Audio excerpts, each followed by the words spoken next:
Ndajya abadasha umva amasana yandi araba video umva ugu muscrollinga gushika ufe nuhagarika nuko ikibona ndashobwe ndayigiye ko ho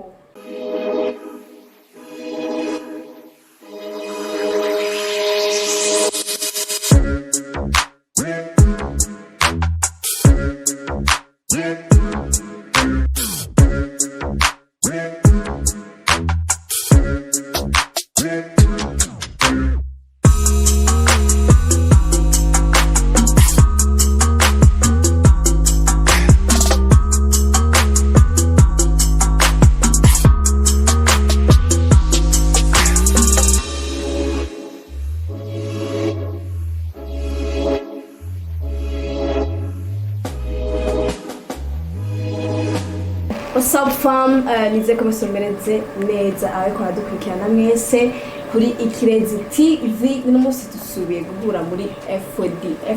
part 2. F.O.D n'umunsi twakuvuga iki? F.O.D n'umunsi it's about social medias ama réseaux sociaux tuvuge nyene ukuntu abantu babibona mu societe cyangwa twukunda ama avi wacu hanyuma namwe maze kutubwira mu commentaire ibyo mwatahuye n'ibyo mwiyumvira. So F.O.D n'umunsi tukumena Bishu Brianna mugenzi wanje twaturi kumwe na Zanje karibu twatuganire no munsi muri F.O.D. So social medias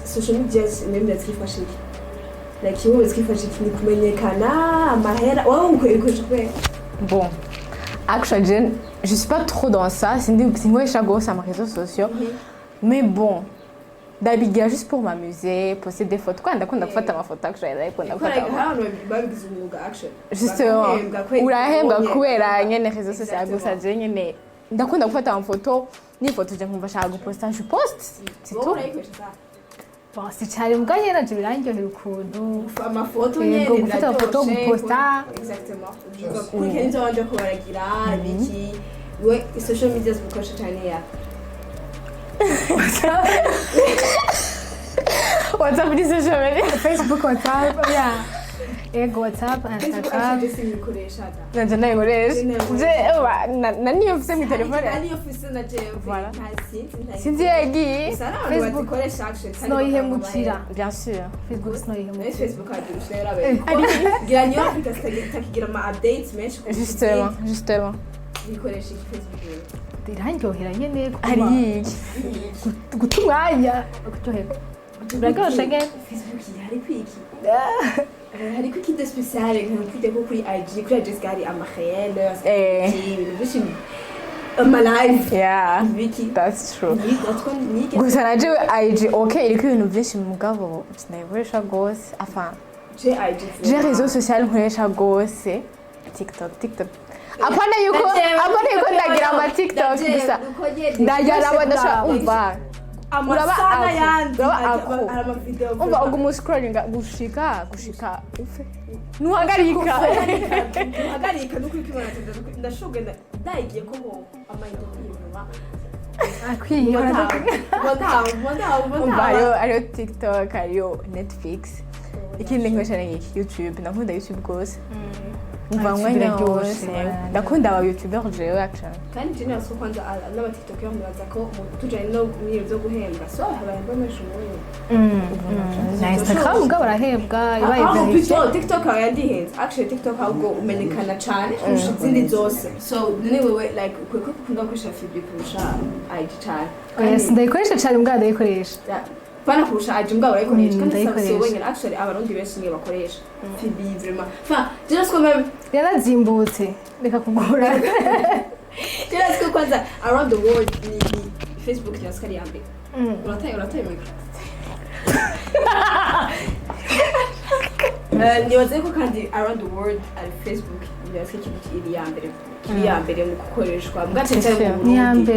mu Burundi vraiment yasko appen gira IG batse donc uretse umva abasanzwe bayizi Facebook cyane Facebook niye na social media Facebook twese niyo twakuriye niyo twahereye ko twese message turi hanze abantu bakavuga ati barabaye abasirimu message messenger n'umuti burasiba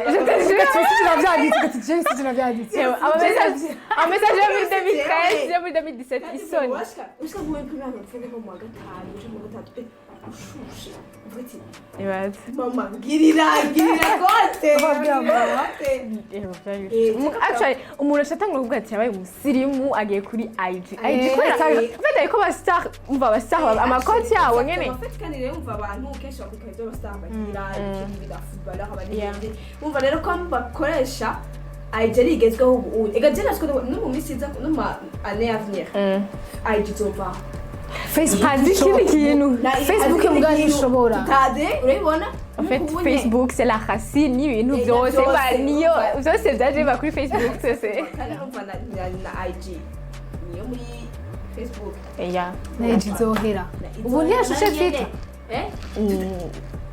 ngare tutahawe no shitwe ikunda kubera iki abantu bakunda gusamara baraba ama video nkuko two kwa TikTok twabuze bakunda kuraba utuvideo barengana udufoto ibiki nakaya shike foto nziza sha nga Twitter amajambo abantu rero urusaku inkuru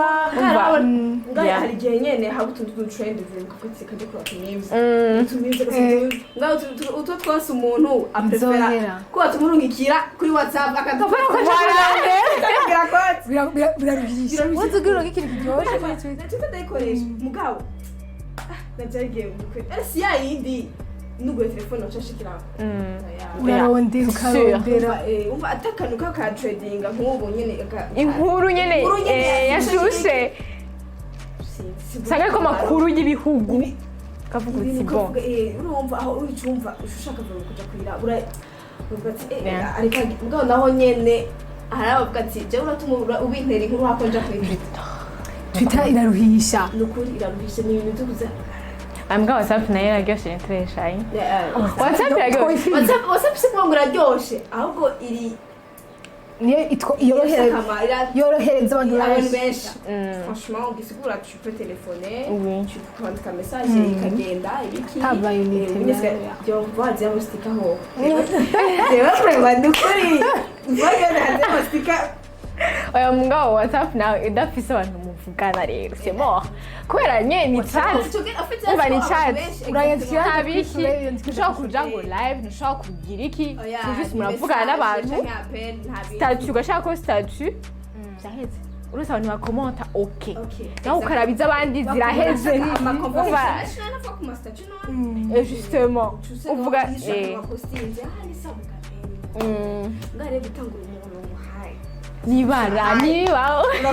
kubanda byabigiye sawa seriya biri boring no kuri umva rata ukavuga ati bro okay tugeza sanga wani deconnect bya ngana nyene abantu atari ko vraiment ifiri efficace nakintu gishasha ya iri efficace carrément ushaka kuvugana n'umuntu dufate wo hanze tu à part FaceTime umva WhatsApp WhatsApp kandi iranoroshe ku kintu kijanye n'ama unité n'uburyo umva ya that's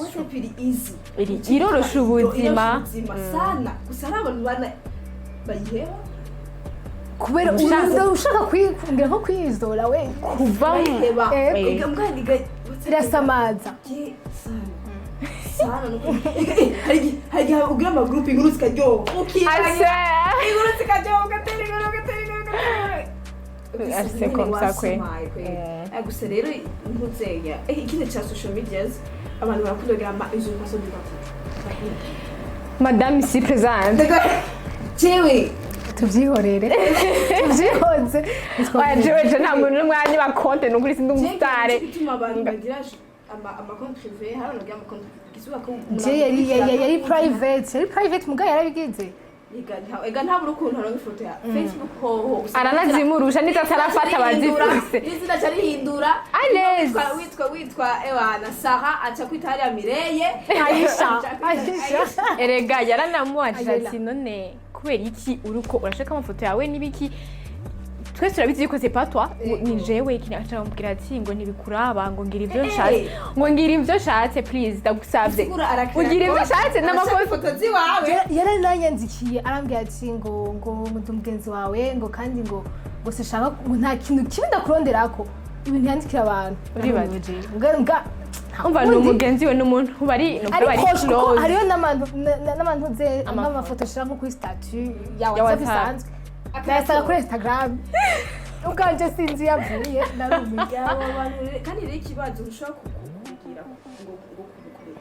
ndavuga gute kuvyevita kuko nawo nyene nushobora kuvyevita mubizi kuko ya umusitari upa ushobora abantu ndazi sinzi ko ari kubura self confidence sinzi ko ari kubura iki akel moment uja gufata ifoto y'undi uwo mwanya aho wumva iyo kuraje kompa ko aza kugufata cyane ikiraki udashobora guposta amafoto yawe tekereza n'uko umuntu mwavuganye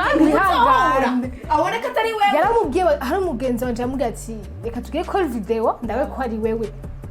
reka musaba amahera acamubwira ati reka musaba amahera nivyo abantu bose bya none ivyo ubigira kubera ushaka gukofita abantu yaramubwira ati mbere yuko nje ndaguha amahera reka twandike call video amubwira ati ngo yaha ngo bonze ruguru aramubwira byinshi amubwira ati ntakure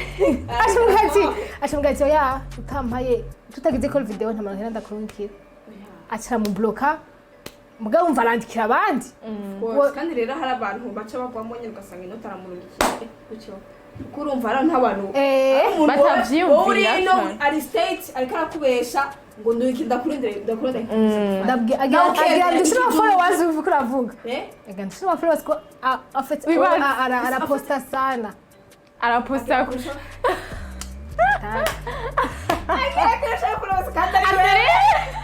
yarambondeye kuri kwimara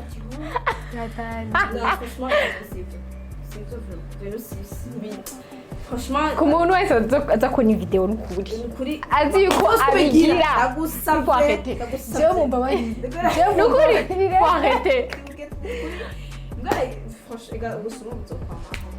ntushaka kufite video we nta muntu arakwandikira ngo watsindiye iPhone muri message isanzwe ngo rungikira amahera ngo kuri izi numero kandi hari muri iyi minsi iheze ibibara byaraje menshi ya IG yari yarabaye pirate gisigura a partir du moment arose numero yawe cyangwa email yawe fini abahejeje gisigura wewe ace umva sinzi ko bigenda gusa semo gisigura ko yakuntu abantu bakunda gushama nze yawe kuri biography dufate nko gashonka nka email yiwe dufate cyangwa yakuntu ushobora gukontakta umuntu bijya vuba sinzi muraho ukuntu mubi kabaye oya ntunagira makeup ashaka abakiriya ukuntu abari karashaka kuricinga impuzu ya donc kuricinga community yiwe cyangwa iki cyangwa icyo fise kakwa kuri IG donc abakeneye kumurondera but niko abantu en tout cas ndaza dasagenzi benshi nk'abantu nzi nyene batwa amakonti yabo akanda gusubiramo birabishe gose vraiment waramva gisi je no chicken niggas no ona witwa byabiheze nayihe byawe gutangura compte charge c'est dur birabishe hari n'umuntu agarashikana kandi ko kamira abone n'umutima ukamuva ku cyo yari yarakarode kwa gafiri ukazibona sisa no chefrema gana musinakoro habikoteje urege 4000 ucupa tano utayidanda zigwazigura baragura iki amakonti yaje nukuri kwabu hararazigura noyidandaza noyidandaza nakubwira none urose nk'umuntu ayikeneye cyane kandi aguhaye kwi nanje noyimuze ayikugabira none ega let's go ari usanga niyo konti yawe ya kabiri uciye ikinga ba wari usanzwe utwi canke ibintu bisanganye atarabo yivye ntabige byo kwiba ababone ukaje usanga harimo abashinwa abahindi bigabigira gute barazigura oya bige ntabigura hari ibintu baberekana kuri YouTube ingene babigira kugira ucu ababona shaka gusumva ivyo wonye asanga abashinwa n'abahindi ufite cyane kwani waswa IG ibibona ntakikugira mugabo waruse ngo dufate nka gusa abantu actually basanzwe bafise nk'ababone benshi gisigura hongeye ko anafite ngo yongeje nka 1000 biboneka amugati nayo askunda biga ukiuke dosa nene nkajya nka dufite nkandegaye dufite nka bihana hajyanye afise combien amamiliyoni nabangahe wasaganye hongeye ko ndimwe nimwe twabibona oya kandi ninde uje kubiraba kuraba cyo hoho ninde bitango ngo nabo yivyo woba hera gusa bigize umuntu nka jewe woje tozi bacha bibuja bisari gose cyane numva na franchement social media c'est vraiment ibintu biryoshe arabizanye sinumva ko kandi wabizi bizazofa duhevye c'est comme ça en fait mais regarde le monde évolue ubwa mbere n'ama social media Instagram ije ubu ni ibintu byinshi bibera en ligne ikini cyane ahandi kuriha kugira ane byose gucisha ku ma social media cyangwa ku ma application donc sinzi ko ariko ko bizoka ni gutera imbere je mwana wawe gutera imbere actually c'est bien c'est bien twiba nk'intuze ndaja kwiba ubundi social media vraiment ntakiba iraryoshe c'est amusant c'est amusant ni wiyanura no skari rero yabi oya actually yabida fasha umuntu ko aronka inoti ubiva ko ngiye ubiva ega na plaisir yakinewe kuva yakenewe ya bware twam rero chu profitira mu namba karo uko ndazi hari abantu baba miliyoneri na milliardaire kubera konti riverishe kubera YouTube kubera TikTok ibintu byinshi urumva social media nyuma irakenewe mugabo urumva irasama efe mabi nayo nkuko kuyiba cyangwa gusamaza ugasanga ni ibintu birimo ukaba ako actually bikanga kandi ntihagire gukora ibaze kubera ama social media sese urumva isigura afata twazigaswe ikintu kandi ikintu cyose kwisi kirafisa ama ngaruka n'amainconvénients yeah so to social media iraryoshe tumenye kuyikoresha mugabo ntidutware cyane kugira ntimusange mwasamaye mwamukabura iki cyangwa so yeah ni byinshi twavuga kuri social media twavuze bikwiye twavuze bikenewe muri commentaire baza kutubwira nawe icyo biyumvira bivanye n'icyo twavuze iyo mukunda namwe mu prefer Facebook yakunda gukoresha ibindi iyo yanka byose mbyandika muri commentaire yari yivyo avi yacu hama ndashimiye cyane Briana abanasancha kwa waje muri F.O.D uyu munsi so muwadaye mudukikirana mugire like share comment na subscribe kuri channel yacu tuzonda twa ibintu biryoshe n'indi F.O.D umenye tugira ama F.O.D every week so muwadaye mudukikirana hama mudoma like menshi rwose so merci beaucoup pour votre clic. Yari Namira au micro pour F.O.D TV.